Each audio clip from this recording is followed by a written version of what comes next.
tried a lot to stop these guys. The Timbers Army, John, quite fantastic. They are here in their thousands. They've been here since about 2 hours before kickoff. Well, you just lick your lips when you think about Portland against Seattle, and when you bring Vancouver into it. The support staff is fantastic. The atmosphere is electric, and really, this is going to give the emotional lift to the players, and hopefully they respond in a positive manner and give John Spencer and Trevor James and their staff a good victory at home tonight.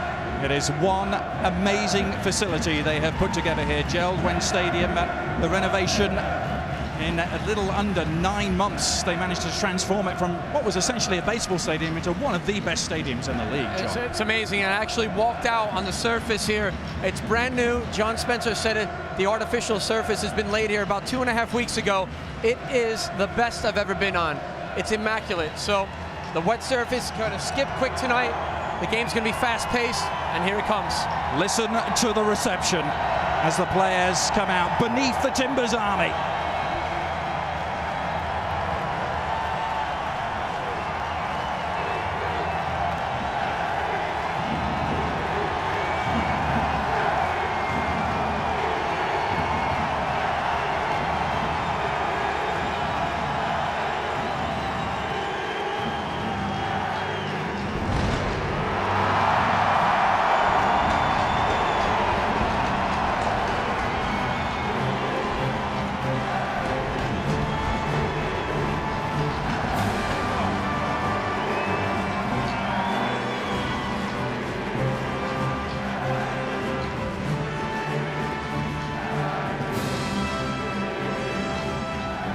Amazing scenes at Gerald Stadium, and we got a special treat for you when we return, a very special rendition of the national anthem next.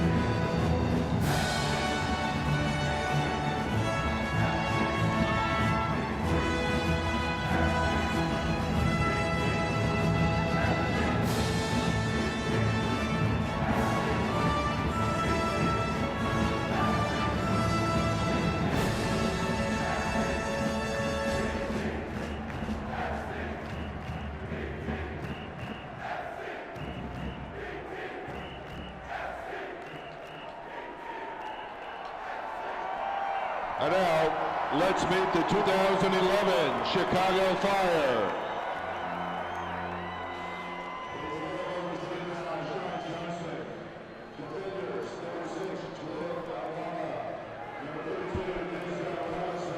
One, two. There we go. Test. One, hello, one, hello. one. Good. One. Good open. That was clean. Well done, Adrian. Yeah. Nice job. Papa. New Yorko. Focus. Lineups. Portland first.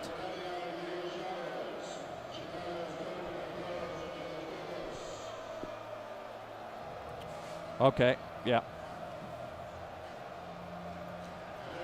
So time to bring John in just for a quick thought before the anthem, yeah. Okay.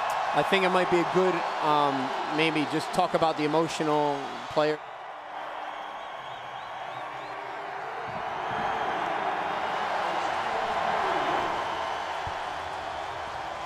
Do you think they're pumped? Oh yes, the MLS Game of the Week presented by Adidas, the Portland Timbers and the Chicago Fire. Adrian Healy with John Huggs. John, amazing atmosphere. It is, and when you look at the players, you want to see them respond in a positive way, and they seem to do very well in warm-up. They're ready to go. Now, as we get ready for a very special rendition of the national anthem, I'm not sure there's going to be an edition of the anthem that's ever been sung by so many people at one time. It's the Timbers Army that are going to take it away for us.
Absolutely magnificent.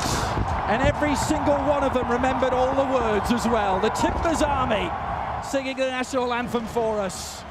We'll be back to Geldwen Field in just a few moments and bringing the team news and the first half kickoff. Now can they provide the victory that close to 20,000 here are craving. The Portland Timbers in the green get us underway, going from left to right. The Timbers winning their first 3 games away from home, while the finishing touches were put to this stadium, Geldwen, and still yet to pick up their first victory. 2 defeats and a draw. They got the tie last time out against the New England Revolution. Will look to pick up where they left off from that performance. Yeah, and that certainly, Adrian, is going to give them a little bit of that lift and that belief to be able to get a point away from home, come back here, excellent atmosphere. They can't be nervous, though. They have to settle down and use this as positive energy to be at home and perform in front of this crowd. And some solid early challenges flying in. Here's Kenny Cooper settling on the ball for the first time.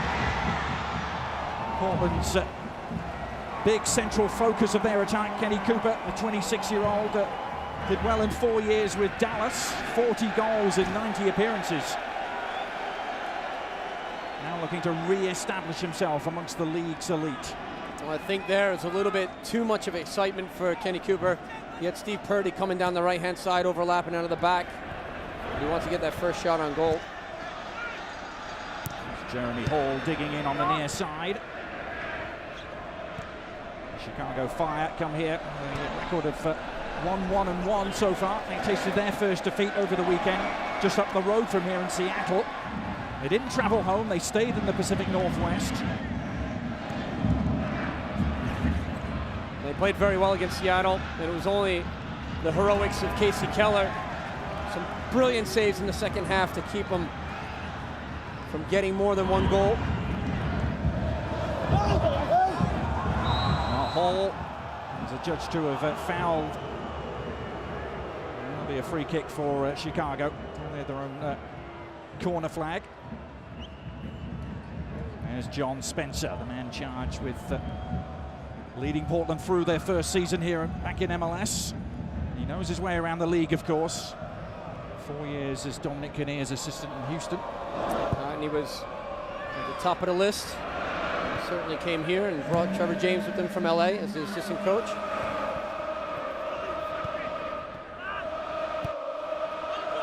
It's Marco Papa was really one of the Fire's key players last season, operating on the left-hand side.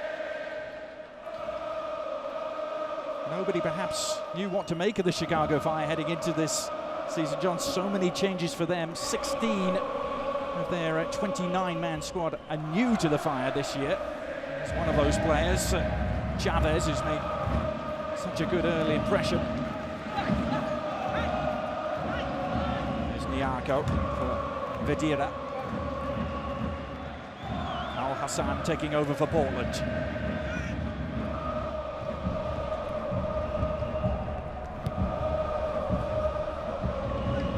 Ibaba down the line. The first touch for Jake Gleason, who was the third choice goalkeeper for Portland at the start of the season. Injuries to Aidan Brown and to Troy Perkins opened the door for Gleason. I spoke to Troy Perkins and both Aidan Brown prior to the match, and they were saying that they should be back to fitness again within the week. So there's some competition for spots in the goal for John Spencer to make decisions on. Oh, Kenny Cooper was absolutely flattened there. Next comes Ricardo Salazar to have a word with Corey Gibbs. We'll see here as Corey Gibbs reaching in very late as the ball releases from Cooper. And Gibbs caught him with a foul. Jack Dewsbury looking to take this free kick. Coming from Sporting Kansas City. Scored a goal against the Revolution last week. One of the goals, Kenny Cooper being the other goal scorer. Dewsbury, 8 years in Kansas City. Key man in the midfield. It's a good delivery, which Sean Johnson is forced to punch away under some duress. With plenty of heavy artillery to throw forward set pieces, but now Chicago will look to break quickly. It's too far ahead of Purari. Twin-headed Uruguayan strike force for Carlos de los Cobos, and into his second season. The Mexican coach had his struggles first time around, I think it's fair to say, John. It was very difficult for him last year. And there was always this, the attention of, are they going to replace De Los Cobos or give him another shot at it? They've kept him on. Changed things around, as you said, in terms of the personnel, and they had to. They're looking to have a better season, the Chicago Fire. The early tussle unfolding between Corey Gibbs and Kenny Cooper. Two experienced veterans. Gibbs 31 now. Formerly with the Revolution, Colorado. Plenty of European experience too for Corey Gibbs.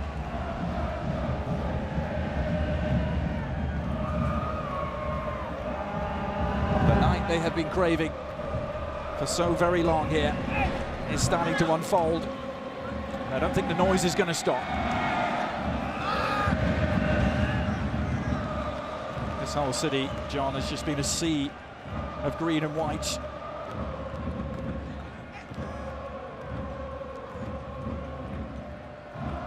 They have been very faithful to the sport of soccer in their time away from the limelight. They've supported other incarnations of the Timbers, both in the USL and for a few years the team known as FC Portland.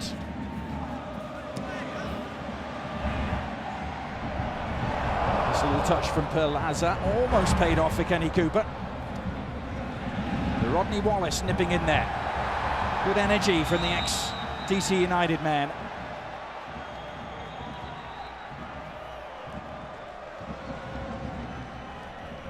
Mamadou Danso getting the start tonight.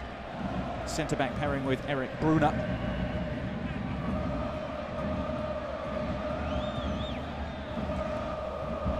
Gibbs again winning his duel for Chicago. And Marco Papa, nicely done. Chavez. Kenny Cooper, it's around Gibbs this time, but heads into traffic. Help arriving. The shot is on.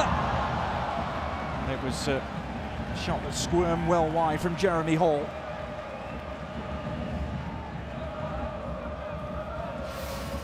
Let's see here, just he almost like miskicks his ball. He's trying to play it wide.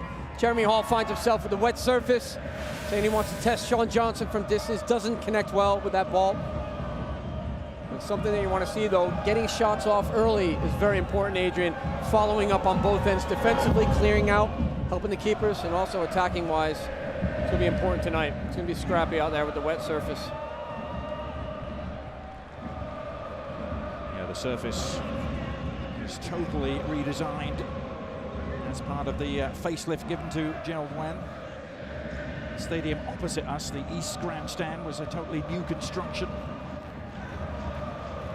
The stand in your picture there, the J-shaped stand, there's plenty of history to it. They've been playing football here, soccer, since 1926. That's when it was first constructed.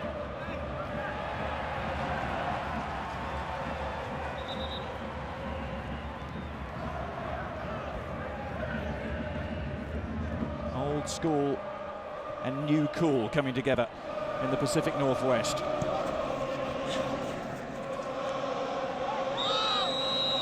Tussle on the near side involving Steve Purdy and Marco Papa.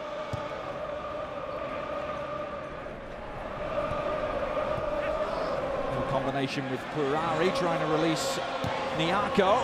Patrick Nyako's cross dealt with by Danso very comfortably as well.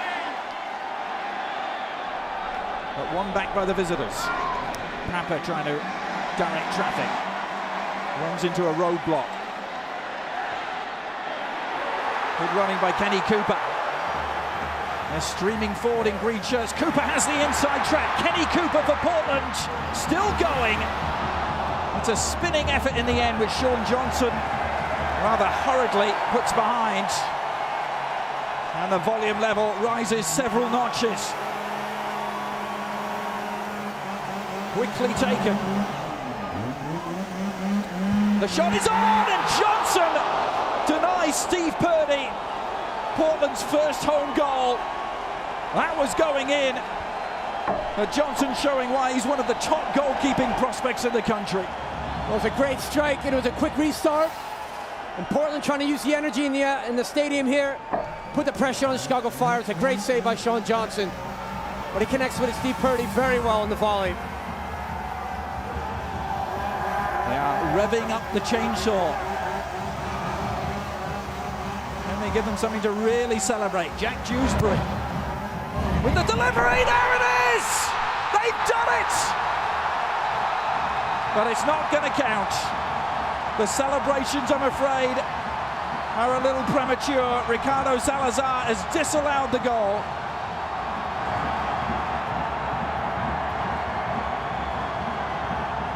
And it has to be for a foul on the goalkeeper, I can only presume, John. Well, you see, even John Spencer is up, Adrian, right now, contesting that call from Ricardo Salazar. Kenny Cooper's arms up in the air. They're saying, what happened? See, he feels that it was a clean challenge on Sean Johnson. He's gone straight up and got the header. I don't see the foul. If anything, they may be calling a foul from somebody else that challenged Johnson. But Kenny Cooper certainly not on the goal. That should stand. That's a bad decision. I have to say, rough justice upon first inspection. John Spencer certainly agreeing. Kenny Cooper thought he did nothing wrong. But Ricardo Salazar, the man to rule it out. Well, just when we thought the first goal in Major League Soccer at home in Gerald Wen Stadium has been called off. Well, Timbers Army is still in a state of shock. They were celebrating. The chainsaws were revving. You see here's the angle. That's a goal. In my book, it's a goal. How is that called off? I'll never know. And we just talked about all the pressure and the referees and some of the calls. Well, there's going to be another one at the dispute. But to Portland's credit, they're staying on the front foot here. Here's the cross from Wallace, drifting away harmlessly. There's been a lot of focus on officials, haven't there, in these early weeks of the Major League Soccer season. Well, here it is. This is from Dewsbury, right from the corner. It's an excellent delivery. Sean Johnson there, he comes up very late. He's not even in line with the ball, but that is a goal.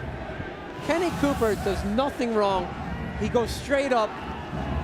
The only thing I can think is that Ricardo Salazar called it off for somebody else who bumped and challenged Sean Johnson just behind Cooper. Ferrari scampering after the ball on the slick surface, but safely through to Jake Gleeson, New Zealand under 17 and under 20 international. Well, you see as they come forward there, and it's Eric Bruner, former Columbus Crew, wearing the number 5. That's the only thing I could think of, but Kenny Cooper, straight up, that should be a goal.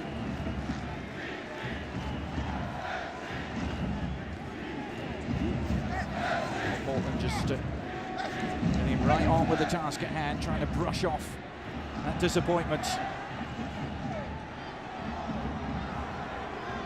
It was a prime example of just the sort of thing they brought Kenny Cooper here to do. John Spencer wanted him to lead the attack. Says he's much more than a big target man, but he's pretty good at doing that too. Well, the thing about Kenny Cooper for years is like he's, for a big size, strong player, he has good feet, but he sometimes drifts away from being that top striker.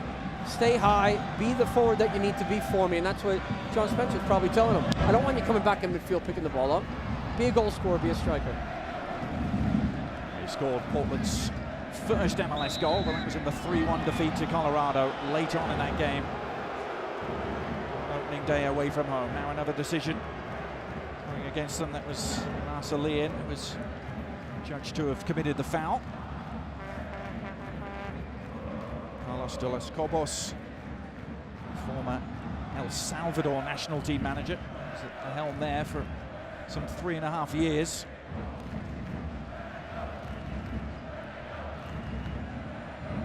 What can Chicago do with the free kick? Ricardo Salazar using the new spray. That's well, Giggs and Robinson, number 532, part of the targets there in the box, coming forward out of the back.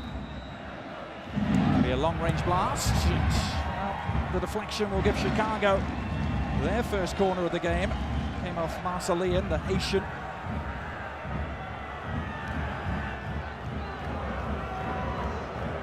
One of the few players who were with Portland last season in the USL Division 2. In it goes! Oh, it was there for the taking. Flashed in, a great delivery from the corner. Ferrari and Chavez perhaps regretting the lack of any contact. Let's have a look at it again. Just a little flick on it was from Diego Chavez. What a find he has been. 3 goals in his first 3 games for the Chicago Fire. First ever Fire player to do that in franchise history. If he scores one more tonight, he'll equal a league record, and that's held by Alex Pineda-Chacon and by Carlos Ruiz. 4 goals in their 4 first games. Kenny Cooper, who should have had a goal, we think, already tonight, and he's reacted. A real flashpoint as I think it was Segares who brought him down. Kenny Cooper struggling to keep a lid on it.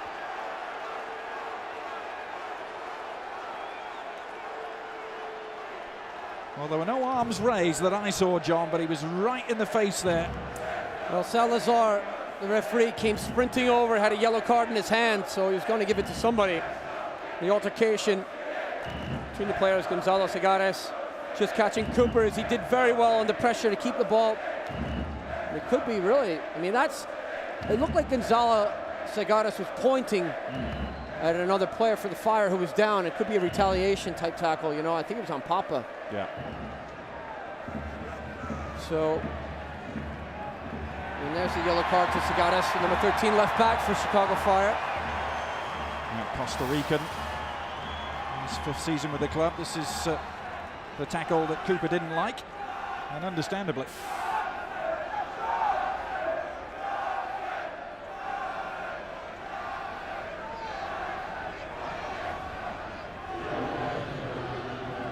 So now Jack Dewsbury will look for Kenny Cooper, Perlaza, Marcellian again. Set pieces have been productive already for Portland. Good flight to the delivery, the little knock on. Rodney Wallace is fallen foul of the whistle this time. Ricardo Salazar is getting surrounded by the Chicago Fire players. Seemed to be their body language suggesting I thought there was a foot up there somewhere from Wallace.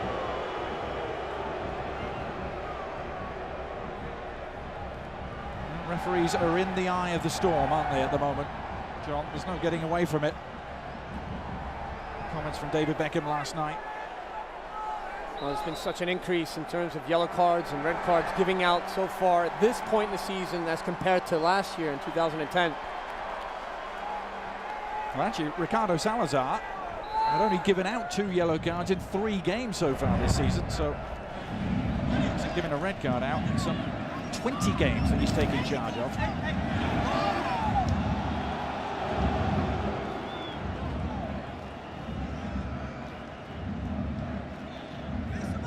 Segares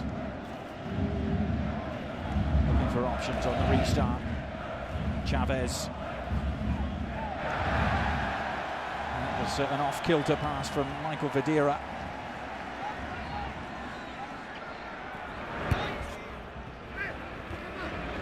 Papa. Those 2 Uruguayans seemingly have built up an instant understanding. They've played together in Uruguay with the Montevideo Wanderers. Chavez is the more prolific of the 2. It's turned out to be that way so far early on in this MLS season. Ferrari, the 1 goal, Chavez with 3. Now Cooper. Perlaza forward with him, but more help arriving. Cooper going it alone.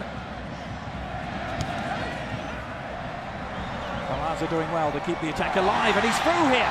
Perlaza for Portland. Kenny Cooper trying to take it down. Wow, it was a big touch from Kenny Cooper off the chest. See the combination play though for Portland down the left flank. Created a good opportunity. Needs to do better with that, Adrian.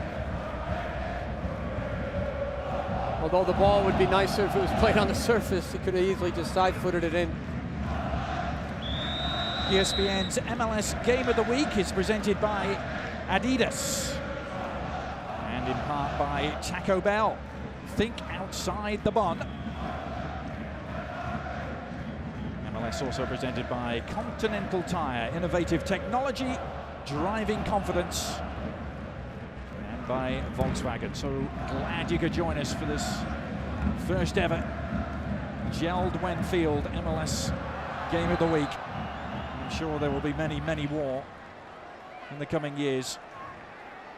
And the talking point early on in the first 20 minutes, without a doubt, the goal that wasn't. Well, from what we're hearing now, the official ruling was that the ball was out of play. Just remember, though, it has to be the whole ball that goes across the line, and from that angle, it's kind of difficult, Adrian. It didn't look like it went out of play to me. I gotta say, John, if that's the official reason it was... That's a harsh call. That's a very harsh call. Even more ridiculous. Yeah.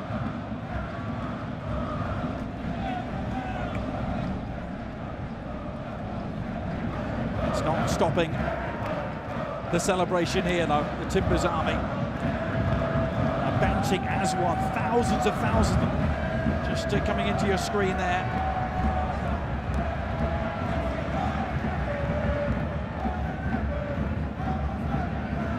Is Logan Paws for Chicago. Portland have certainly had the better of the early exchanges here.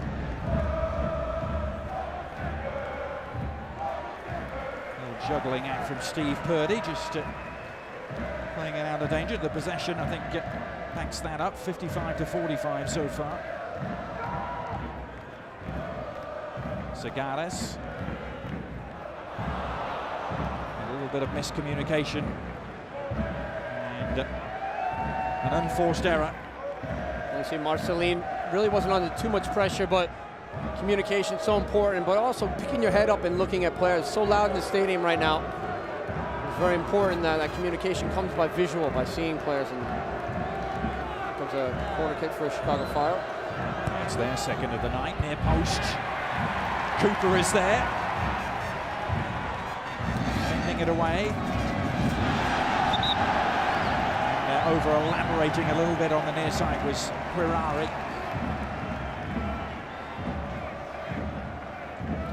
Now Saturday, ESPN Deportes and ESPN3.com brings you one of soccer's top rivalries. Lionel Messi and Barcelona taking on Cristiano Ronaldo and Real Madrid. Coverage of the Clásico presented by Bud Light begins Saturday at 3 Eastern.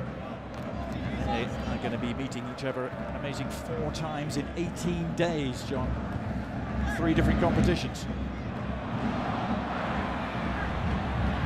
Chavez, stolen it back here. Videra, opportunity knocks perhaps for Chicago. And the Arcos cross. What a very confident take by 20-year-old Jake Gleason. I just left it up there in the Arco with that ball played into the box a little bit too high. Gleason doing very well. Made his decision early. Adrian, you know that for a goalkeeper, you have to be sound in your decision making. Quick, came off the line, did well. Jake Gleason was with the Timbers under-23 team last year, a team that won all 20 of their regular season games. Close to victory.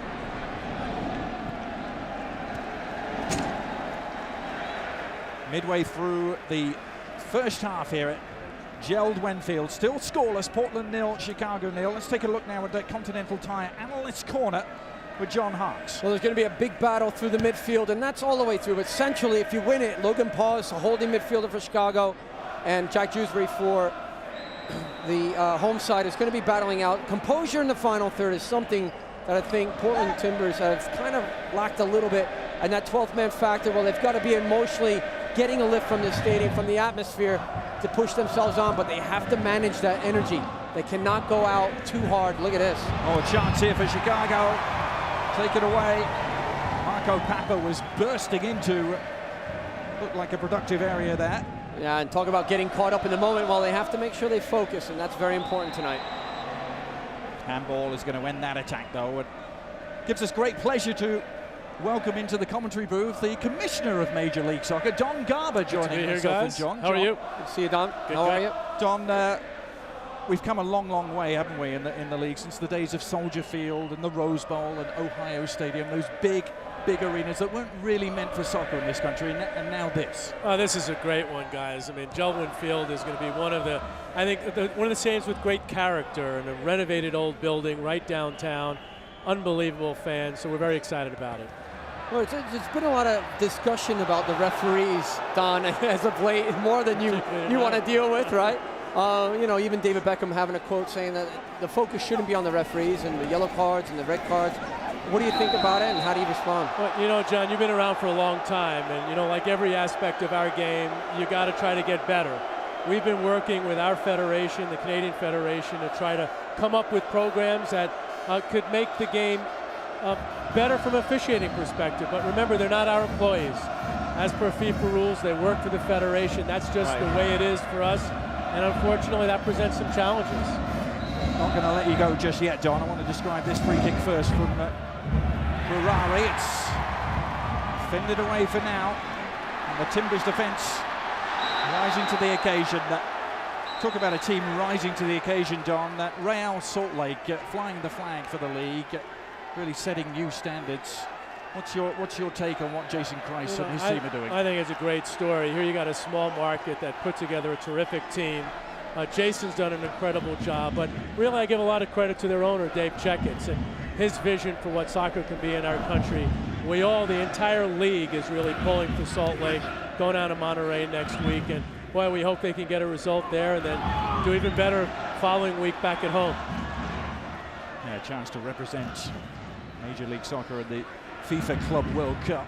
Well, that would be just fantastic for us. And I think our league is a lot better than most people give us credit for, but we got to prove that. We got to win these games and go into people's homes like we did with Saprissa down in Costa Rica and come away with a result. And there's Portland trying to come away with the right result tonight. It's been a tremendous civic effort here in the city of Portland, hasn't it, Don, to make this happen. The Timbers Army, we've been focusing on them a lot. They were so involved in this whole process. You know, they really have been. And you know, that's what's so great about what's going on around the league. You've got these supporters groups, whether it's Timbers Army or the Sons of Ben, or you've got the Emerald City supporters up in Seattle, but they're sort of setting the stage. In many ways, they're showing fans what it's like to truly love your club and come out and be a part of that experience. And that experience, I think, will help bring our game, our league, and the sport in this country to a higher level. Well, I agree. When you have that connection and the passion comes across, Yeah, Don, look that's at something this. that you were Amazing. looking for years ago, and you're starting to see that more and more. And as we talk about this year in 2011, 18 clubs now. Did you ever think that you would go that fast and fast forward to this area and this situation? Probably not, John, but almost a better question for you in your great years with DC United. I mean, the sport is really rising in this country in so many different ways, whether it be our fans or whether it be our great partners like the one we have with ESPN, or it's what's happening in our stadiums with these beautiful buildings that are being built. It's all good. Don Garber, thanks so much for the time, and keep up the good work. Thank you, guys. Great to be here. Enjoy the night. That's Don Garber, Commissioner of Major League Soccer.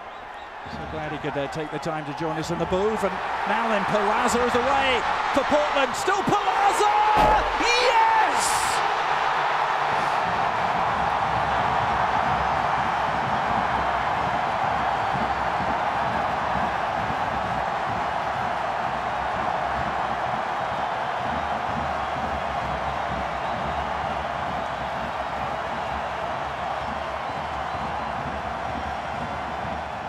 All smiles for John Spencer and the Colombian. Well, he does some magic on the wings. Adrian, he turned inside and out. A great composure. One of the things I talked about in the final third. And what an excellent ball. Timing of the run was perfect. Watch this. Calm, cool as you like. Once he makes the cut back here, he commits Sean Johnson out of the goal. Celebrations all around here in Geldwent Stadium. And there's the first goal ever at home in this stadium, 2011, in Major League Soccer. Pandemonium in Portland, courtesy of Palazzo. Jorge Palazzo, what a time to come up with his first goal for the club, the Colombian striker. Barren through his first 3 games. He was just waiting for the right moment. Didn't he take it well? Well, he did, and it was a good ball out of the back. And you saw the timing of the runs, and it seemed as if, like, Chicago Fire were a bit stretched, unorganized. There was a player's drop off very deep in terms of the 18. Well, look at this one-on-one here, and a great cutback. And there's the finish.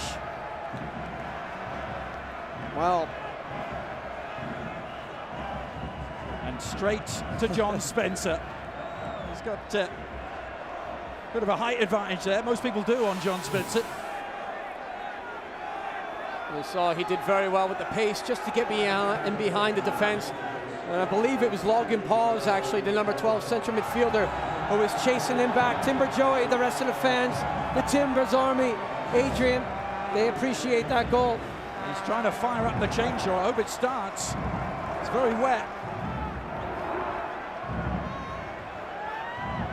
Maybe the carburetor there, John. Do you want to go down and help him? No, I do not. Actually, I have Safer up here. They're looking to slice off a slab. Here we go.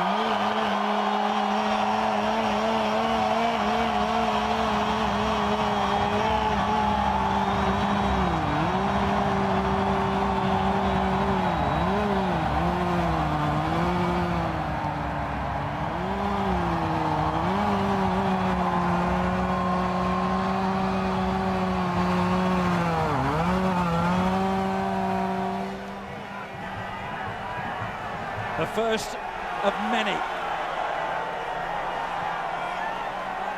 Timber Joey. Well, you see Corey Gibbs is off the field right now, so 10 men for Chicago Fire as they battle against Portland. Seem to be in the attack in the final third. Corey Gibbs, it looked like he had a bit of a head injury as he came off. There he is. He's being seen too. So they have to make adjustments in the back line as well, Adrian. Now, he went down in the build-up to the goal, actually. It's down in the opposing penalty area.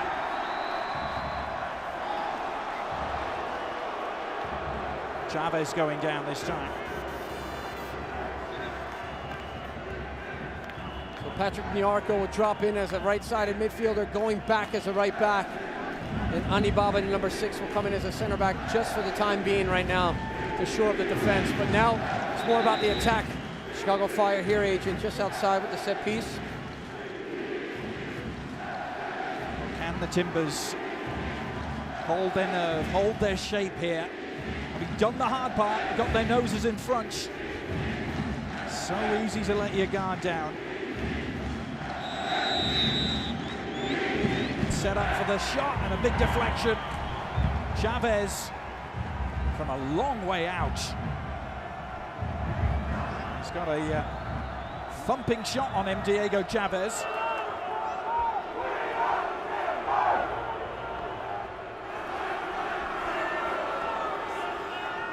Timber Joey is working overtime behind Jake Gleason's goal. Can the Portland defense do likewise? In it comes.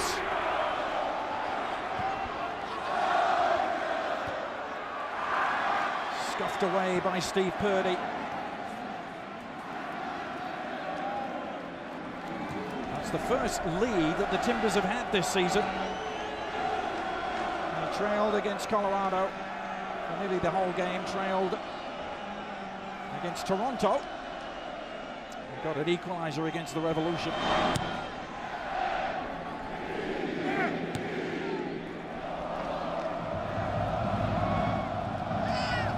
The Timbers and Chivas USA, the only 2 teams in the league still searching for their first victory. Corey Gibbs is back on. The repair job having been done.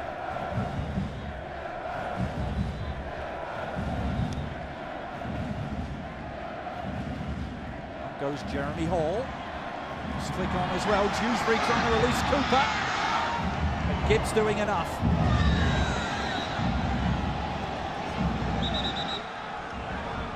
There's really no need for Kenny Cooper to be fouling at that point. The pressure's already on the back line there. Corey Gibbs was trying to get involved straight away. See Corey Gibbs in, like you just said, with the bandage on around his head.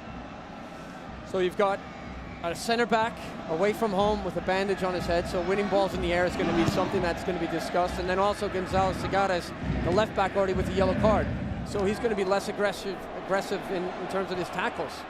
So they have to adjust. Now Perlaza, the goal scorer, in the mood. Well, he really produced a burst of acceleration to get there first in front of Robinson, but then he couldn't control. Well, Jorge Perlaza getting his first career goal right there, and an important one for the Timbers at home. And it's so key to get the opening goal to lift this crowd and get behind them and give confidence to the players. They've been on the road for 3 games. They've only got a draw, and that was against the Reds, as you said last week, New England Revolution. ESPN's coverage of Major League Soccer continues in the nation's capital next Thursday as Charlie Davies and DC United host Thierry Henry, Juan Agudelo and the New York Red Bulls. MLS Game of the Week presented by Adidas on ESPN2, Thursday at 8 Eastern. This will take some following, I tell you. Steve Purdy has just gone down under a fairly heavy challenge. This is Corey Gibbs. Carlos Salazar may have only handed out 2 bookings this season so far, but he's already doubled his tally in this game. Corey Gibbs later in.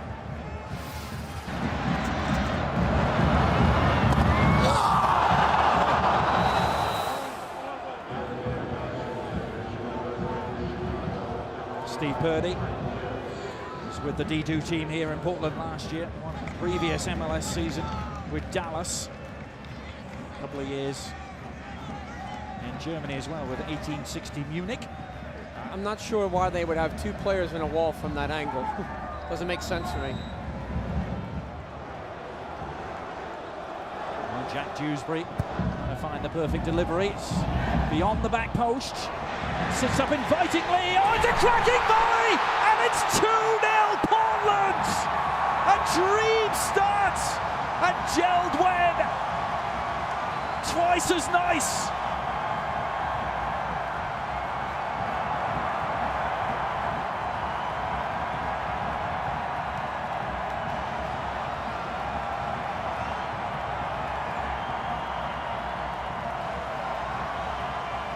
Well, the former DC United, Rodney Wallace, went through the injuries, Adrian, and he's back with a vengeance. Getting on the end of this. Here's the 2 men on the wall. They did break off eventually. They need to pick up more at the top of the 18, but it still didn't work. It's a half clearance out, and a great first-time volley through traffic. It deflects quite a bit. There it is, and it finds the back of the net. 2-0 up for the Timbers. Rodney Wallace on the score sheet as a left back. Happy days here in Gelwed Stadium. And they are simply motoring, the men in green. And the men in red don't have an answer. Cooper.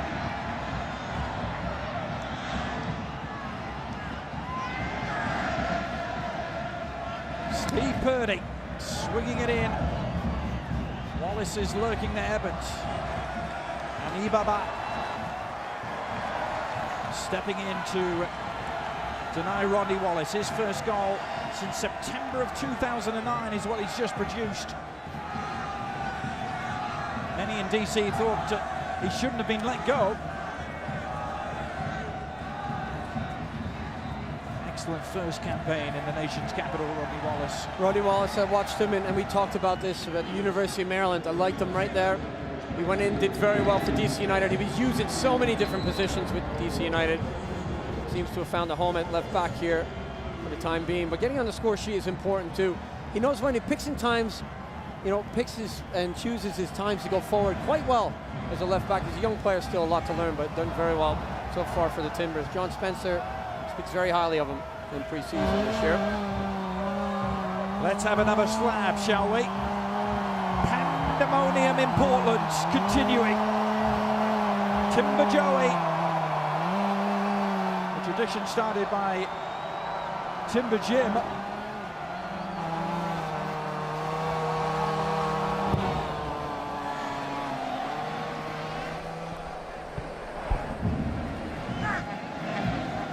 Vadera, nicely angled pass. Chicago try and engineer some sort of response. They've got themselves a corner here, thanks to Patrick Nyako.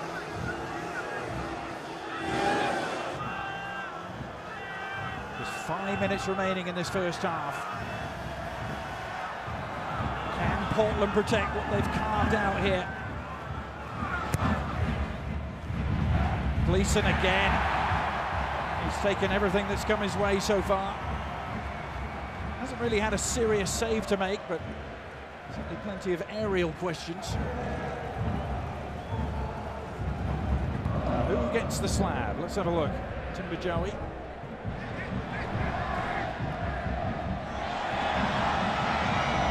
Sean Johnson at the other end, having to come out quickly.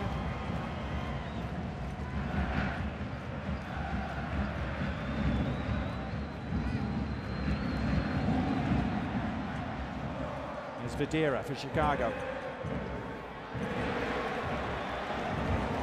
Have to be a little shell-shocked to fire. The question was always going to be, John, how would the Timbers react to the crowd, the pressure, the expectation?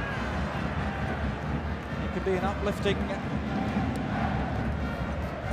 feature, or it can work the other way too, can't it, when you're at home? Yeah, at times it can put a little bit of added pressure on the performance of the individuals, and if things aren't going too well in the beginning of matches when you're at home in a big crowd, sometimes they can, you know, silence the crowd, but they've done well to lift it here 2-0 up. That's what you want to start with when you're in your first home game of a brand new season.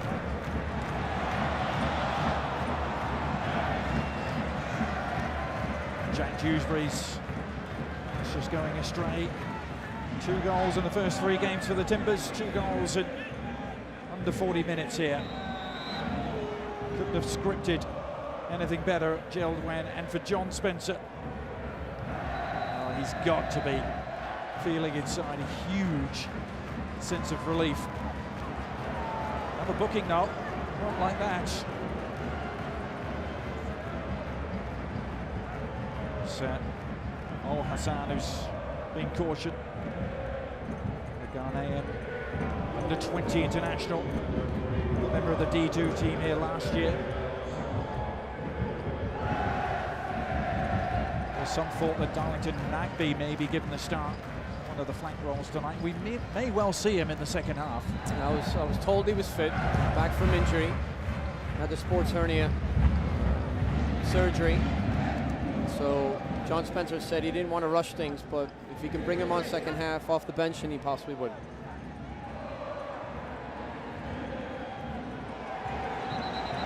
A little bit of an altercation on the near side. Someone trying to hand the ball back there to Segares. Segares didn't like it.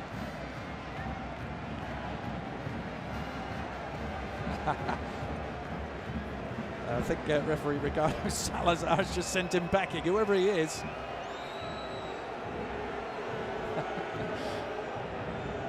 I'm not sure you see that every day. It was out of your camera show. He's playing a few games with Segares, offering him the ball and taking it away. Segares didn't like it.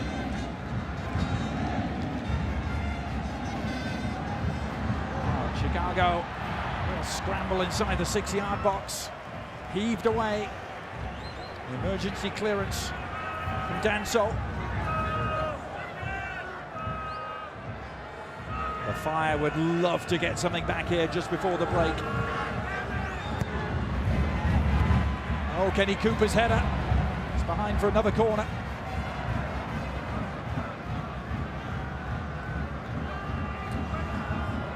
The man in your picture who was dismissed was actually Gavin Wilkinson, the GM of the Portland Timbers.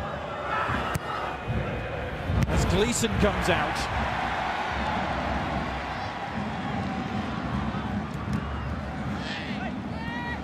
I think you have to allow him a little leeway, don't you, on opening night? Exuberance. Well, he's been waiting a long time. I'm not sure he wants to reflect back on his. You want to remember it for a victory. You don't want to remember it. I've got ejected by the referee on opening night as the general manager of the club.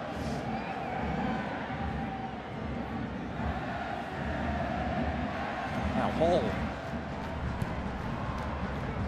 Robinson with the step in. The offside flag coming up against Guerrari. Coming up, stay with us at halftime on the Hot Pockets halftime report. Alexi Lalas will be joining us to talk about a couple of things, actually. Highlights from last night's MLS games and also this whole refereeing issue as well. Alexi's got some really strong words on what he's seen so far. We'll hear those at halftime. 3 minutes of stoppage time, though, before we get to the break. Well, it's been a very erratic first half. High, fast pace, but not a lot of good connections with the ball. The possession has changed so much. Wet surface, the conditions, the excitement, it's all part of it. You got to wait for it to settle down. I think it will in the second half quite a bit. Maybe the game will open up just a little bit more and change. Well, they've been kept quiet, haven't they?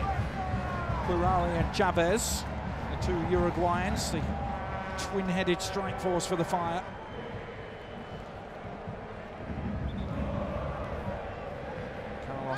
Dallas Cobos have to perhaps go back to the drawing board.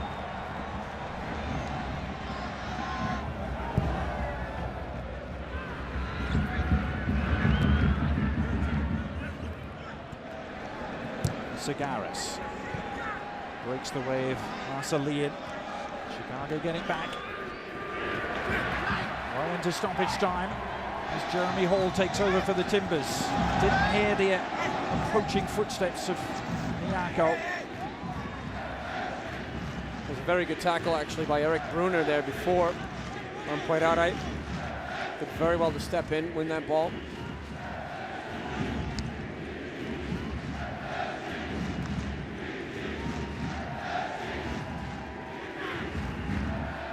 Miyako. It's such a poor ball by New York. He got very lucky though. Videra almost stepped in there to win it. He's got it back though, second chance. Same end result, this time Eric Bruner. And Ibaba, oh, it was a flash, half cross, half shot. And it really didn't do any damage. Scored a wonder goal, didn't he, for some 40 yards out in a US Open Cup game against Colorado. Just last week. And both these teams successful in their first US Open Cup games. Portland beating Chivas.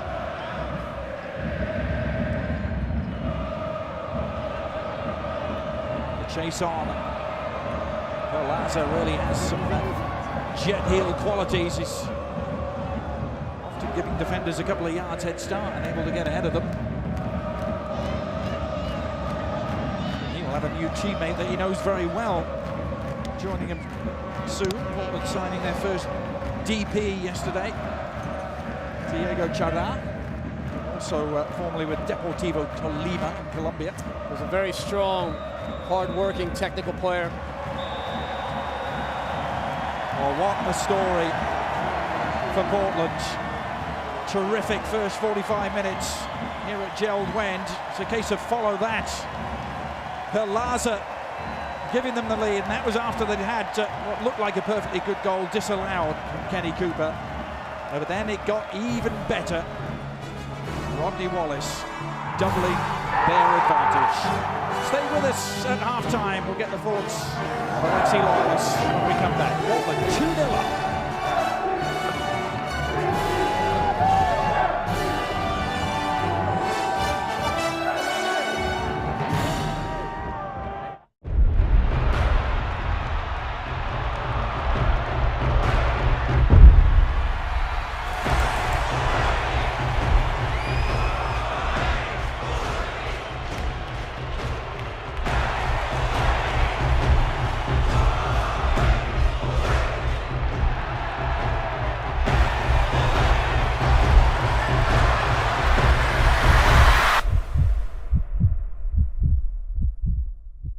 A lot of turnovers, so look, you got to clean it up on both ends, and Chicago Fire have got to keep better possession of the ball to help dictate the pace and turn things around for them second half.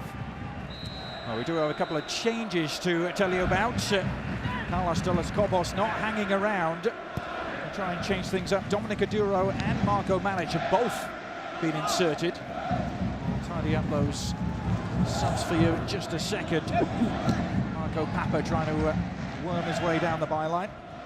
Ferrari is one of the players who's been removed. One of the Uruguayan strikers has gone to make way for Dominic Aduro. Clearance from Rodney Wallace. Michael Videra being the other player, former Duke University. He's out in the midfield now too. To make way for Marco Manic, the Croatian. There is Aduro. First year here. Portland was with Houston. Even in the first game of this season, he was still with the Dynamo, formerly with Dallas and the Red Bulls as well. Decent goal-scoring record at the age of 25, 15 goals and 12 assists. Can he make a difference? Marco Manic is out there. They seemed to lose that central midfield battle, didn't they, the Fire, in the first half? Well, I think in terms of, keeping that ball calm under pressure when you can in the midfield, and that's very important. Battle in the midfield, and so far Portland's done a very good job of putting more pressure on, not so much in terms of cleaning it up, but at least squeezing the play and they're not allowing Chicago Fire to breathe too much through that midfield. Jack Dewsbury, a little knock, but he's setting out his stall here to deliver another set piece.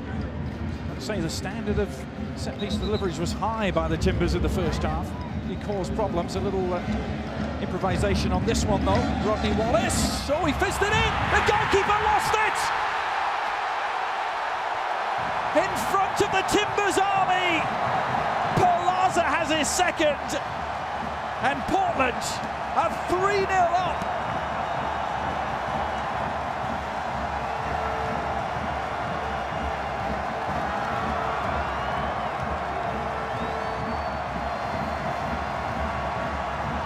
Well, it was Jorge Perlaza who reacted quickly. You really have to question the Chicago Fire. Sean Johnson could have held on to it. I talked about the wet surface and the artificial turf. Great ball whipped in here. He doesn't get a hold of it. The first one to react, well, it's not the defensive play of Chicago Fire. They are very slow, and I said you have to follow up at both ends, Adrian. And maybe the only one that was listening right there was the Colombian Jorge Perlaza. Good finish, and John Spencer celebrates the third goal in Gerald Wend Stadium. Well, Sean Johnson will want to forget about that in a hurry. The recently anointed US international, the 21-year-old, made his debut for the national team back in January. A horrific moment for the young keeper. It's a tough play, and you know it's always a work in progress for young goalkeepers. You know, the learning process, and they've talked about him. He has a bright future, but along the way, that's part of it. The ups and downs, and unfortunately, that one was going to be a down. Steve Zakawani scored against him last week at the near post for Seattle. You know, there's certain things that you got to learn along the way, and that's part of it. Whatever retooling and rejigging and resetting the Chicago Fire did during the halftime break, they're going to have to come up with something different, something radically different. 3-0 down here. And that's a very important point, Adrian, because the halftime talk happens, and then 3-4 minutes into the second half, a goal goes in. So everything goes out the window and it changes again. But very slow to react, a defensive shape. All the players there for Chicago Fire, they almost like turned their backs on the keeper. You got to follow through with every play, and they didn't.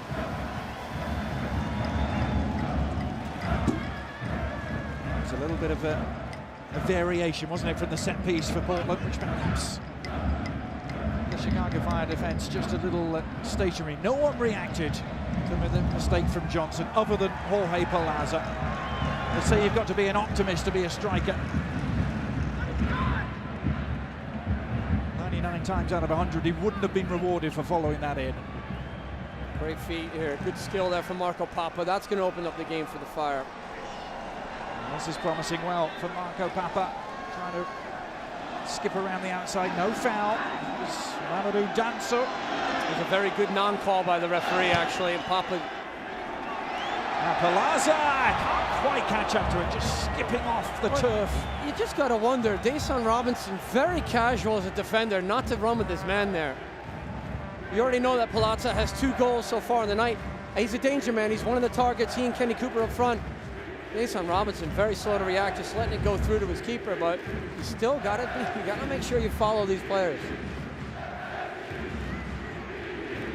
Well, they're putting on a show here in Rose City. Expansion teams have generally done pretty well in recent years with their home openers. Look at what Seattle did. They beat New York 3-0. Philadelphia last year, they actually won 2 different home openers. And then earlier this season, Vancouver opening up with a bang, didn't they? They beat Toronto 4-2.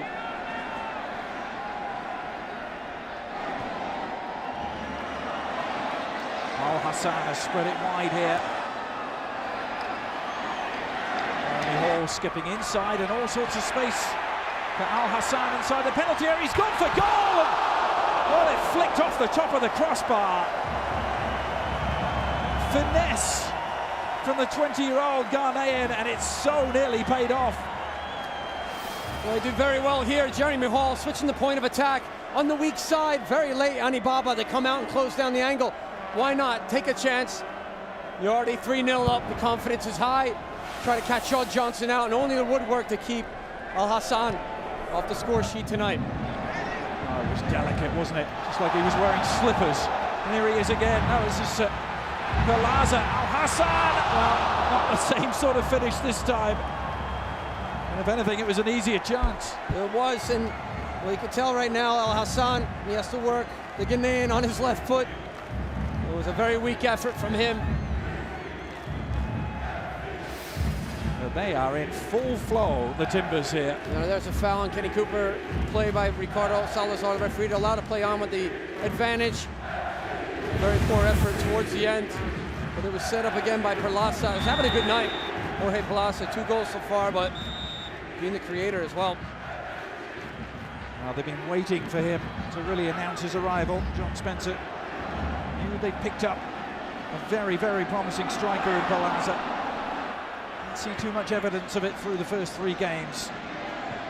And he has just exploded into life here. And as we mentioned just before the break, is Diego Chara joining very shortly. His former Deportivo Tolima clubmate down in Colombia, signing as a DP, Portland's first. Signing on the dotted line just yesterday is Ricardo Salazar awards the Fire a free kick. It's a long way back now for the Fire. They're booking 2. Jeremy Hall as the recipients. Former New York Red Bulls man. Hall and Purdy. The right-hand side tandem tonight for John Spencer. Jake Gleason trying to get things organised. Four-man wall will be dialed up here. Marco Papa standing over it. Diego Chavez, we've already seen evidence of what he can do from long range. There's the spray, marking out the 10 yards, the wall.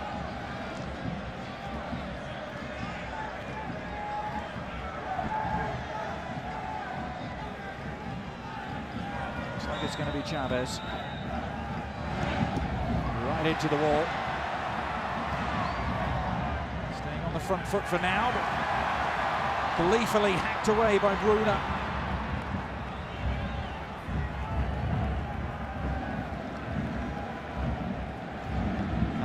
Gobos, 30 years of experience internationally for him, but a steep learning curve. Proved to be he and his staff very active in the off-season, traveling around many different countries and many different continents on a recruiting mission. ESPN's MLS Game of the Week presented by Adidas and in part by Continental Tire. Innovative technology, driving confidence, and also by Volkswagen. It's the Timbers who have their hands firmly on the steering wheel in this one. Al Hassan, a misplayed pass. Segales.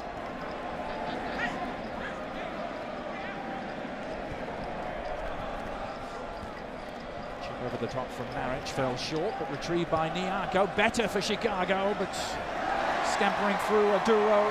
Gleason was there first. Well, it was a good ball by Patrick Niarco. There was doubts about him, whether he'd be full fit, actually, to play tonight, be selected. He was injured last week, but doing very well. Young player, loads of pace. Outside, can run at anybody.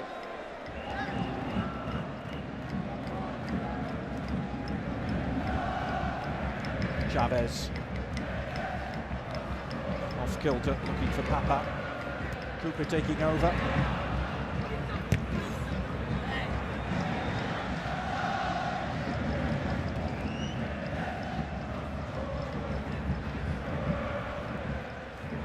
Lee in. Danso guiding it back to Gleason.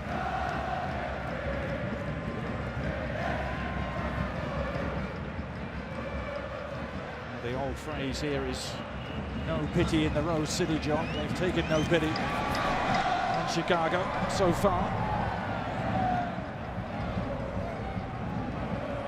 Marco Maric.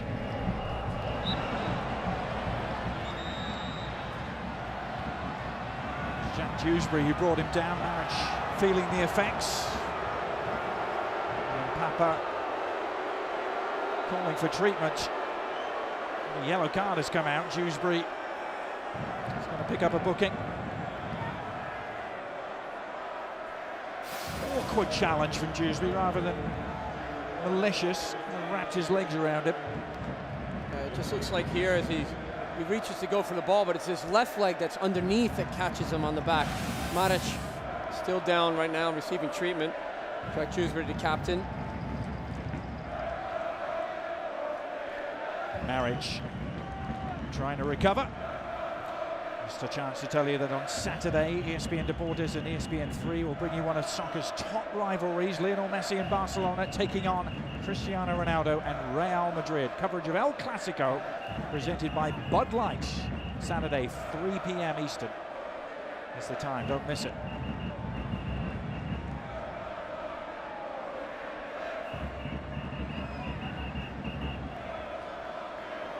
Timbers Army with those no pity scarves. We'll see there Maric, and if he has to come off, they've already made a change. They took out Michael Videra at halftime. They already made 2 subs, so if they have to make another one, this could be the last sub for Chicago Fire. And it's early in the second half. Love to see if he recovers and can walk it off, shake it off a little bit.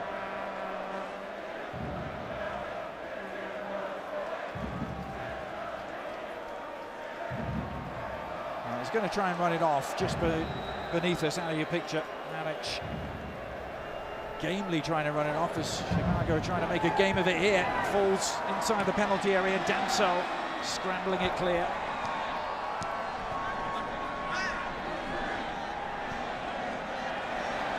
Very neat and tidy defensive work for the Timbers. Portland on their way forward again. Wallace and Al-Hassan. Excellent switch of the play from him. Inch perfect for Kenny Cooper. Loves to cut in from wide positions, Kenny Cooper. Good cross too, but it was judged to be out of play. Now that one might have curled out and come back in, John. Questions of the first half and the goal that we showed at halftime. And Kenny Cooper thinking that he was on the score sheet with the header. Well, again here, he gets the ball a little bit too long. And it just comes out. He's drifted into a wide position. Switching the point of attack has been good from Al Hassan on this left side. He loves to cut in on his right, the number 11. Seems too natural for him. Well, can Kenny Cooper rediscover the sort of form that saw him an all-star in 2008, an MLS all-star with 18 goals that season? His adventure in Europe, largely a disappointing one for him. Now Aduro is through here. Dominic Aduro producing the first big save of the game from Jake Gleason. Aduro, crafty, using his pace to great effect. He got in behind the defence. Papa with the corner. Kenny Cooper there to meet it. Hopeful appeals for handball, are never going to be upheld. Cooper is the release valve for the Timbers. Trying to stay on his feet. He's strong, takes some bringing down. Purdy. Maybe he fancies getting in on the act. He's seen his opposite fullback, Rodney Wallace, score earlier tonight.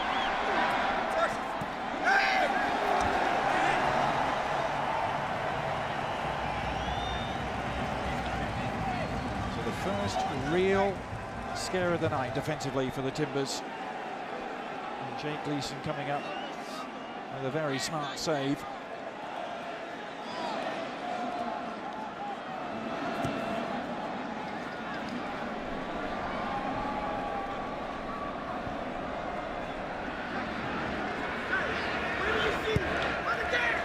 Al-Hassan down the line for Cooper. Again, he has the inside track. Nibaba is left behind. Here's Wallace. Salian. There we go. Wallace getting the cross in. Testing delivery for the Fire defence who responded. Now on the break goes Aduro once more. Excellent clearance to find him. Dominic Aduro. Chavez. But sticking to him like a stamp was Eric Bruner. Wasn't about to let Chavez get an unhindered shot away. Eric Bruner, the former Columbus Crew man.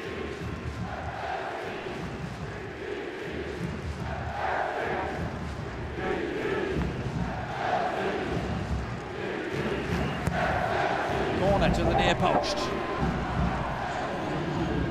Again, the Fire are quelled. And again, the break could be on. Lots of space every time they're pouring forward here. That was a disappointing final ball. They had 4 against 4 there, Portland.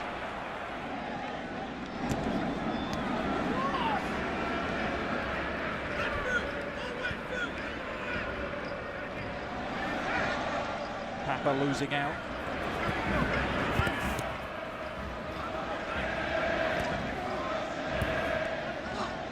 Now Papa.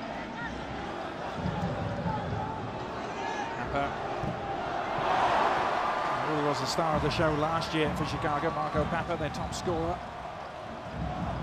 Mamadou Danso, who wears Footy on his shirt. Freshly anointed Gambian international Danso. Played last year with the Timbers in Division 2. Chicago well ahead in the corner kick count, and now well ahead in the substitution count as well, because they're going to make their third and final change. Maric is trying to run it off, he can't continue, so or Baruch is going to come on, the 19-year-old Israeli.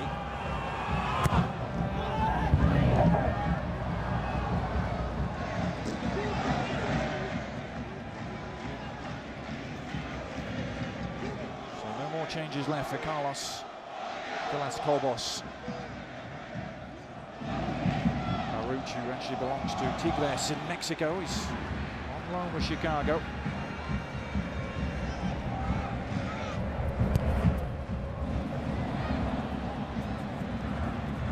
Segares. Shadowed by Hall, breaks the way of Marcellian.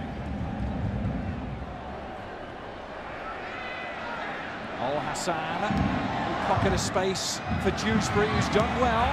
The cross is on, oh, Johnson's missed it again, but so too has Kenny Cooper. And Sean Johnson will be breathing a huge sigh of relief. Well, it's a difficult ball to handle. Very well played by Jeremy Hall. And he whips it in. You see the bounce on the turf. He gets in. Really, this, wow. Kenny Cooper sees another opportunity to get on the score sheet here. Scoring at home would be good for him, as you say, in any striker, really, to get his confidence going. He completely misses the ball. And a sigh of relief for the Chicago Fire. Defensive shape. Keeps finding himself under pressure from wide positions, Adrian. Those low fizzing deliveries along the wet, slick surface have proved to be a nightmare, haven't they?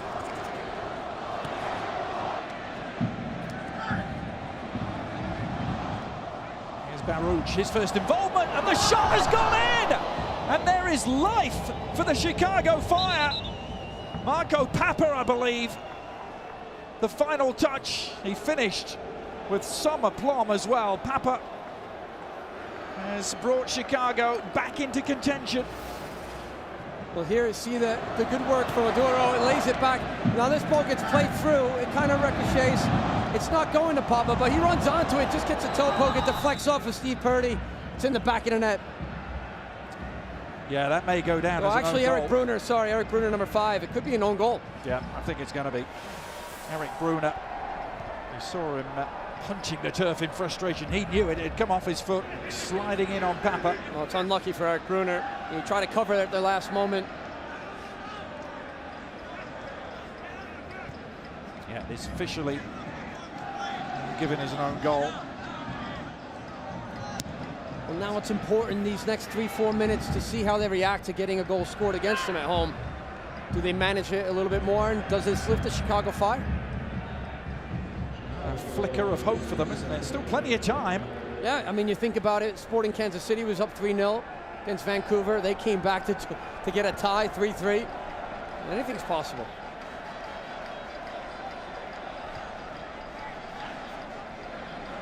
Continues the Fire's trend of scoring in every MLS game this season so far.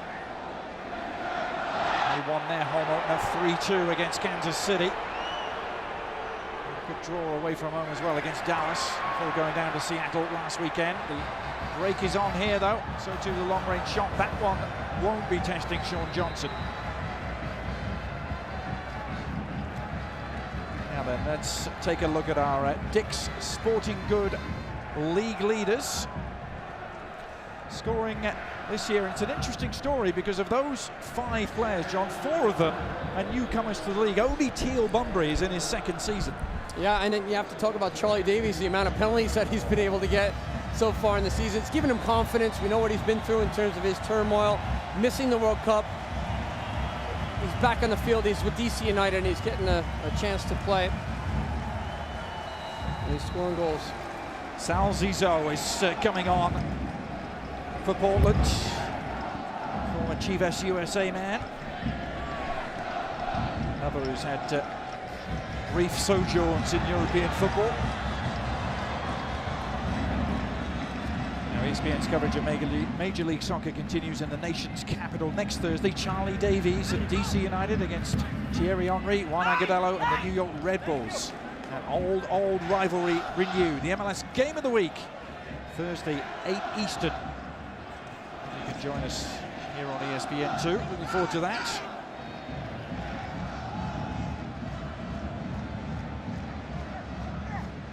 Midway point of the second half at Gerald Wen Field. The stadium here sponsored by a window and door manufacturer. It's officially been dubbed the House of Pain by the locals here.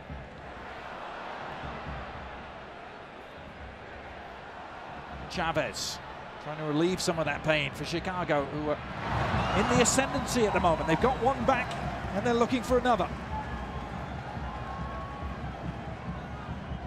Danso forced to concede the corner.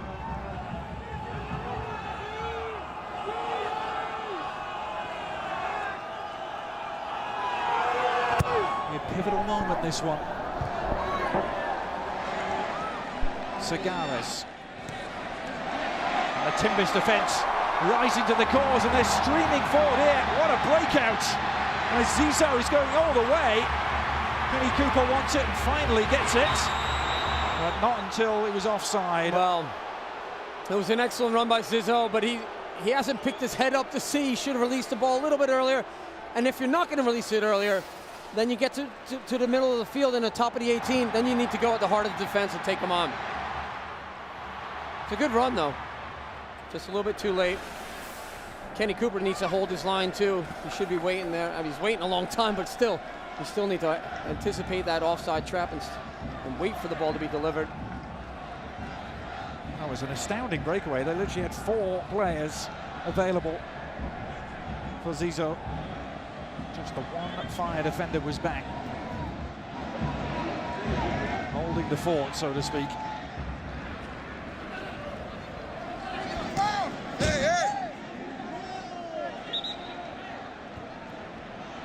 Maybe the Fire's throw in. Chavez. Great turn from Chavez. And a good up-close look at his predatory skills there. Very quick. He got the ball under control. Quick throw in as well. And he turns on Danso, and he just creates enough space here to get the volley. It's the backside netting. It's a little bit of a glimpse of what he can do. Chavez scored in his first 3 games for the Fire this year. Uruguayan. Yeah, we'll be disappointed he didn't hit the target, but the way he created the space for himself, John, was superb.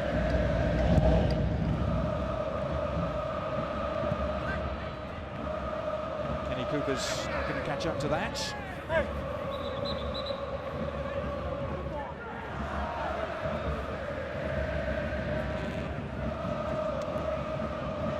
Ibaba, a little flick from Chavez.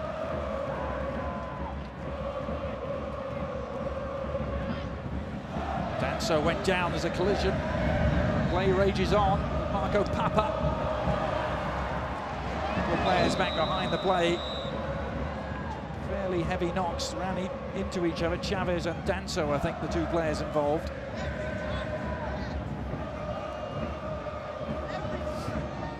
Chavez is up first. Well, here, take a look at it. Just kind of collision between those 2. Bit of follow-up involved, wasn't there? Yeah, it might have been just from behind. Seems to be fine though.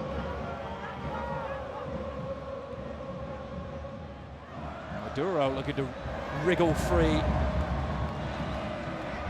Bruner wasn't about to let that happen.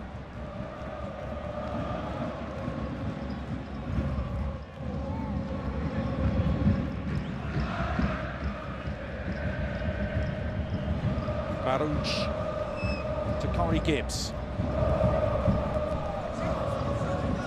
Too long. Fire coming off a season in which they missed the playoffs for just the 2nd time in their club history. And of course, they set the standard for expansion teams, didn't they? Winning it all in 1998. That's right. Assistant coach Dave Sarakin with that win. Here's tonight's attendance. A sellout, and it has been for some time. 18,627, all 12,500 season tickets sold out well ahead of time.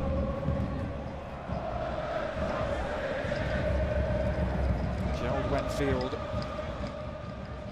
superb location right in downtown Portland.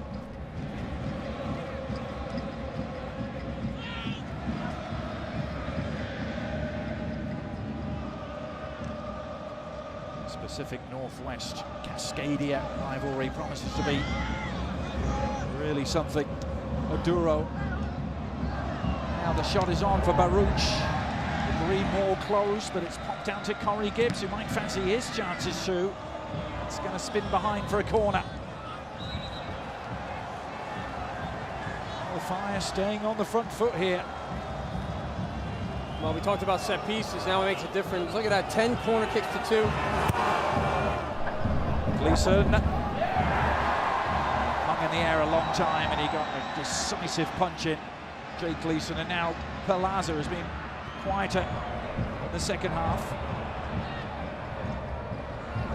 Scored after that mistake from Sean Johnson, but really we haven't seen much of him since. Perlaza answering the call. Nice layoff for Purdy.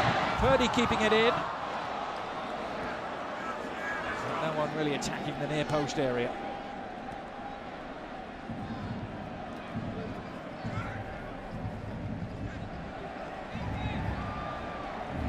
Baruch was clearly out-muscled there by James Arcelea. Now Wallace getting space on the flanks for Portland.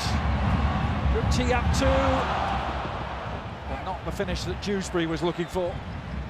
No, but against the Revolution, he struck one nicely with the left peg. Tonight, not the same case. And you really look at this match and the way it's unfolding, it's still a little bit too high-paced, Adrian. You don't see a lot of players stepping on the ball and getting that patience and open up the game a little bit. A lot of athletes competing and fighting for the ball in the middle of the pitch. You're looking for that step on the ball. Marco Papa, though, has been showing a lot of good skill for the Fire. Really holding possession, changing the game a little bit for them since they've scored.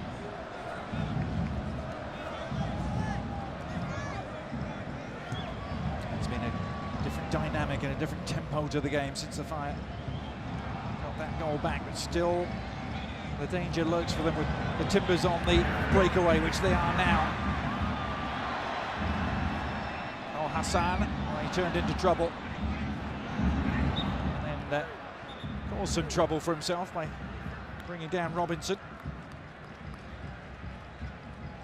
Looks like first sub here for the Timbers coming up. Yeah, when we say Eddie Johnson and football in England, you normally think of that Eddie Johnson. This is a different Eddie Johnson. It's a product of the Manchester United youth system. And the goal scorer, Palasa, coming off. 2 goals on the night. Had a good game. So what a moment for Johnson, and what a reception for Palasa, who has really announced his arrival in Portland big time.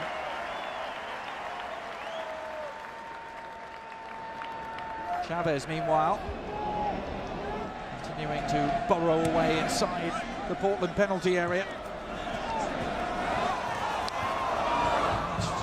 Really good work on the far side by Nyarko. And it's going to be, guess what, yet another corner for the Fire. Very threatening again, Patrick Nyarko, showing his skill under pressure. And Portland has to be very careful, because when they're winning the ball back, Adrian, it's as if they're off to the races right away. Instead of keeping that possession, Chicago Fire are actually exploiting that. The turnovers. It's the corner. Gleason staying on his line this time. Proved to be the right decision. Can his defenders mop up in front of him? Just about scrambled it clear for now.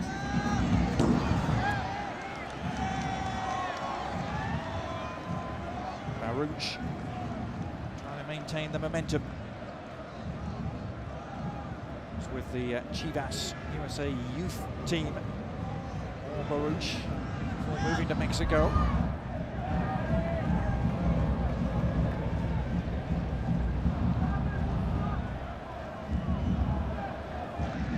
Baba. Logan Paws corner. Number 12 will be coming up for the Fire. Courtesy of Paws, who's gone past the 200 appearance mark for the Chicago Fire, only the 4th player to play that many times. Gleason has answered every call. A real scrap for possession after the corner had been cleared. And the Portland defence will get a breather now.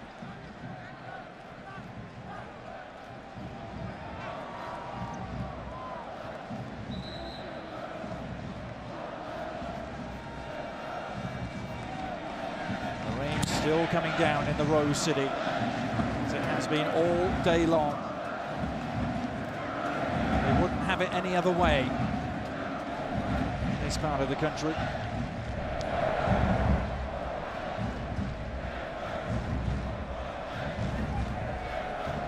Those games, John, will involve the Timbers Army going up to Vancouver, going up to Seattle, and the trips the other way. Well, the Northwest rivalry that has been created now on the expansion sides of Vancouver and Portland joining in with Seattle.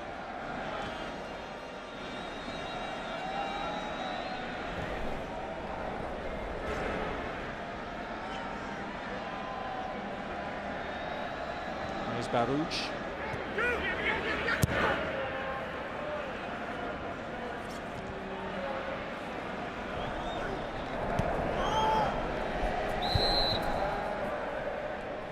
Well, we are in the 80th minute.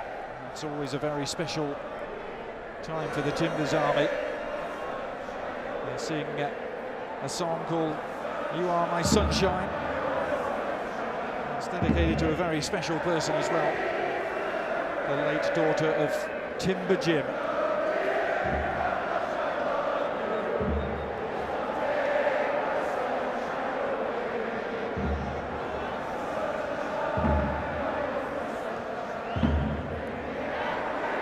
Scrapper, a nice curler, and Gleason hasn't kept it out, and the Chicago Fire are right back in this now. What about that from Marco Papa? Well, it's nothing that's unexpected. The skill I talked about, his technical ability. Very smart player, and he just finds enough space at the top of the 18. And he sends a nice curler, bending ball to the back post. Here it is, unmarked, and then the one-on-one, he takes him on. Quick reaction just to release that ball. Looking at it, bending it, catching the keeper there. You see, can't get all his hand on it. Gleason, Marco Papa getting his team right back into it. It's 3-2, you got to be very careful. I talked about Portland giving the ball away way too much, trying to force the issue. And it's opened up the game for the Chicago Fire to get back in.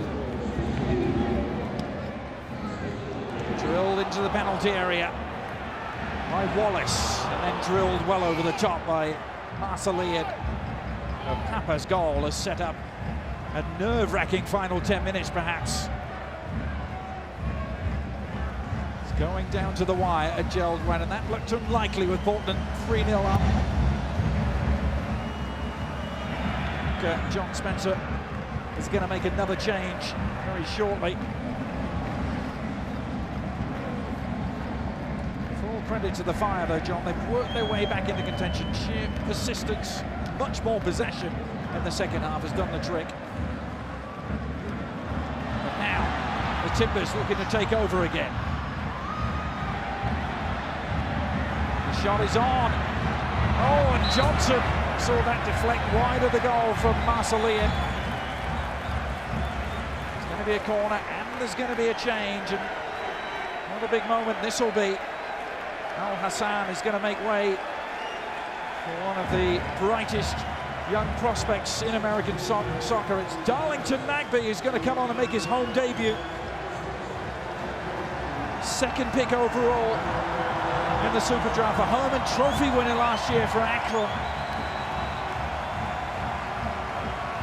Nagbe makes his bow at Gerald Wen.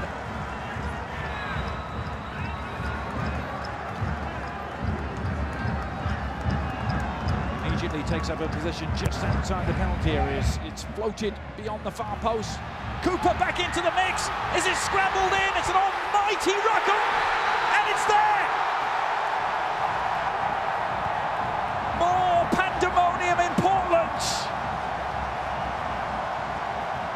It was far from a thing of beauty, but those thousands in the Timbers army won't care one bit. Was there a handball in there? That's what some of the Chicago Fire defenders are saying. I initially thought, as that ball went up in the air, and I'm not sure who, and maybe Kenny Cooper was mixed in there, and a couple other players were challenging Sean Johnson and the rest of the defense of Chicago Fire. There's obviously some arguments right here. Here it is, it comes in, kept alive at the back post. Here it is up there. Is that a handball there? Number 33, it's Kenny Cooper going up to challenge it first. And then while it's on the ground, almost like an own goal, but just the added pressure that's been on top of that to make it 4. There'll be inquiries, but... Well, they're giving it to Danso, John. Yeah. Mamadou Danso, the Gambian defender. What a moment for him. Scrambling it home. Kenny Cooper, well, if he did use his hands, he may say that it is justice after his goal, as we think wrongly disallowed in the first half. And what a response from the Timbers, just when it looked like Chicago Fire were perhaps gonna... Well, the Timbers were a bit lucky, Adrian, actually, because the set piece in the corner, they made the most out of it, but I still think it was a handball. Nagby now. Wallace, cross spooning up in the air. It's another Timbers corner. Real quickly here, just on the back post, it gets headed back in. There's Kenny Cooper's arm as it goes up there. Yep, I was right, it was a handball. Good camera shots there by our director, to be honest. And really, you see the goal given, but the challenge that comes on Sean Johnson, that was the argument from the Fire. Well, it's been allowed, so it's 4-2.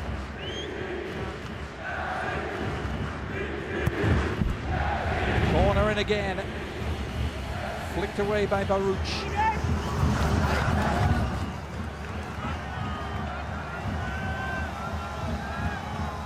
Well, astonishing. Absolutely astonishing. There is just something about home openers for expansion teams that involves goals. Chainsaw is working overtime here.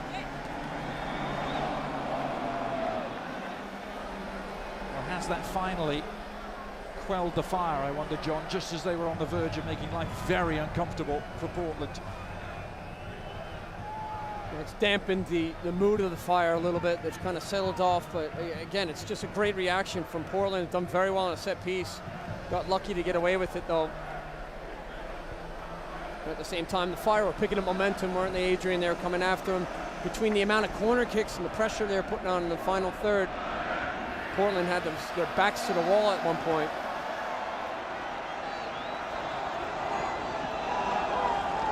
Papa. It's his throw. Time now very much of the essence for Chicago. And Iba Babilas not going to do it. Cross floating harmlessly behind.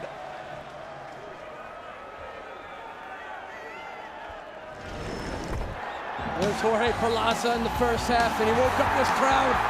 The Colombian player, nice cut inside Logan Paul's there, and the goalkeeper, Sean Johnson. And then this ball drilled in, not held cleanly by Sean Johnson on the wet surface, skipping off the turf. And he's on top of it. First one to react, and that's what goal scorers do. You have to be an opportunist. You have to take risks. 2 goals, and he's lifted his club to this 4-2 right now.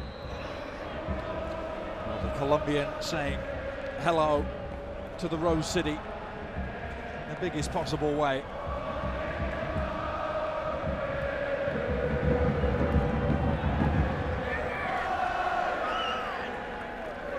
Timbers Army in full voice again.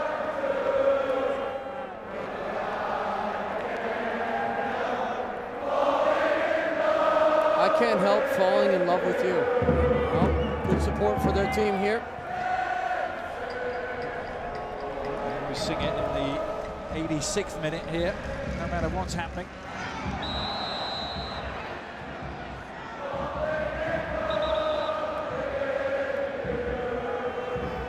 Oh, what a night for that man, John Spencer. He was handed the reins to this club back in August and had to really construct a team right from scratch, deciding which players to keep from the D2 team, going through the expansion draft and then the super draft. It's no easy task.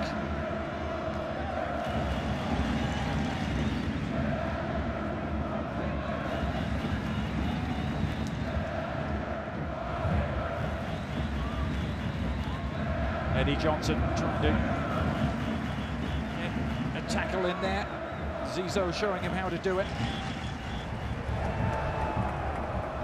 Well, you were just mentioning before, Adrian, how hard it is to, get an expansion side in a situation where everybody works well with each other, the sacrifices there, the organization, and that understanding of what style of play we're going to be. And Portland Timbers say, look, to come home here, it's very important to get the victory. Still time left in the match, anything can happen.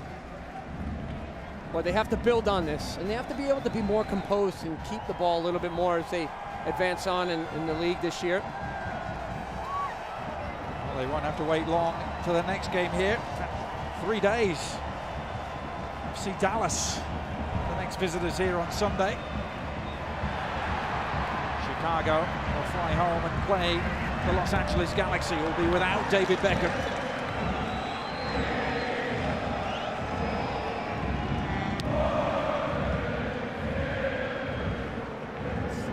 Of stoppage time to negotiate for the Portland Timbers.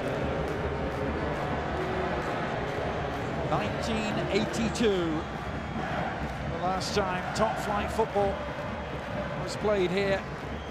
The old NASL, the dying embers of the old NASL. 29 years on. It seems as though the Timbers are going to open up in the perfect way possible. Well, they were looking for their first win, Adrian, and they may have it tonight. And it's important that they get it because, like you said, the schedule coming up, they're playing against FC Dallas, who destroyed Colorado this past week. They're playing away to LA, and then Real Salt Lake. We've all discussed LA's doing well, good side. Real Salt Lake playing very well. So tough schedule ahead. The Fire be licking their wounds after this Pacific Northwest trip, defeat in Seattle, and now this. The Fire can go back home to Toyota Park and play LA. And they've got Houston, and then they go on the road to Colorado.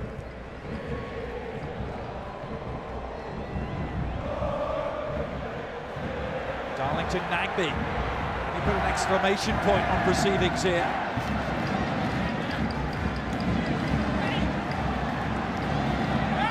Foul on the edge of the area. That's what they were looking for. Eddie Johnson in particular.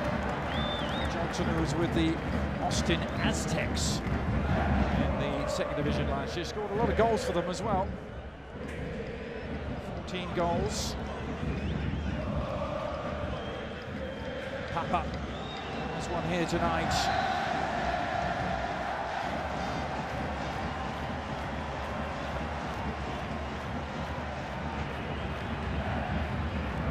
Certainly played their part in a hugely entertaining spectacle here.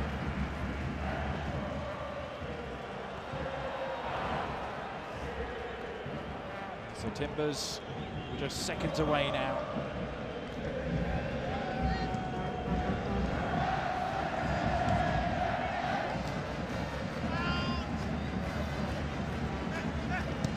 Wallace.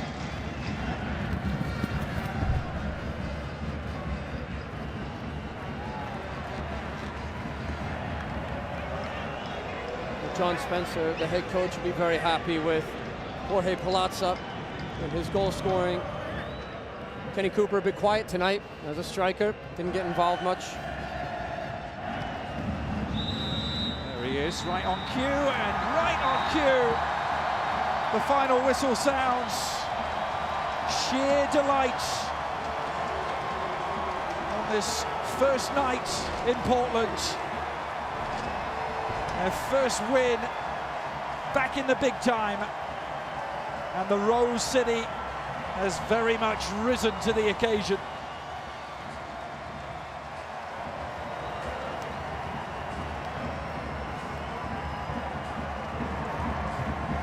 Well, it was a high-energy game, Adrian. We talked about sometimes there's a lot of good fluid motion and passing and moving. That wasn't that much of the case tonight. It was more about high energy, emotion, you know, getting the goals early for the Timbers. I think they used that to their advantage, the 12th man being at home here, Gerald Wendt Stadium. They made the most out of it and walk away with the first win in MLS history. Portland Timbers 2-0 up at halftime. Extended it to 3-0, had to ride out a Chicago Fire recovery, which had them wobbling. That fourth goal was really the clincher. Mamadou Dansu scrambling it home from close range. Jack Dewsbury, the captain. Well, what a night for him, and what a night for Kenny Cooper. Back in Major League Soccer. Kenny joins us now. Kenny, can you describe the emotions you're going through at the moment? Yeah, it just feels so good. It's just incredible support here. I thought we played fantastic tonight. It feels really great to get that first league win. Kenny, talk about the emotion and the support. And sometimes I can go against you where you put too much of the high energy into it. Just how did you guys talk about that coming out? Your mental preparation going in and being at home tonight? Yeah, well, you know, it's obviously a great opportunity for us to go our first win, playing at home in front of this amazing crowd. You know, we're so well supported, and I thought we just fought so hard, and really, we were just a great reflection of our coach today. You know, he has so much passion and intensity, and, you know, it really came into the team today, and we just fought so hard. It feels great to get that first win. Well, talk a little bit about your strike partner, Jorge Palazza. Had a good night, getting the 2 goals, a boy from Colombia. Yeah, fantastic night for him. Super happy for him, and I'm sure it's, you know, first goals of many for him. Kenny Cooper, thanks so much. Yeah, pleasure. Enjoy the night. Cheers, guys. Kenny Cooper and the Portland Timbers going home very, very happy indeed. That is if they go home. Maybe they won't. Maybe they'll be here all night. The Timbers army won't be leaving. What a start here at Gerald Wendt Field. Portland Timbers 4, Chicago Fire 2. We'll be back with some final thoughts after these words.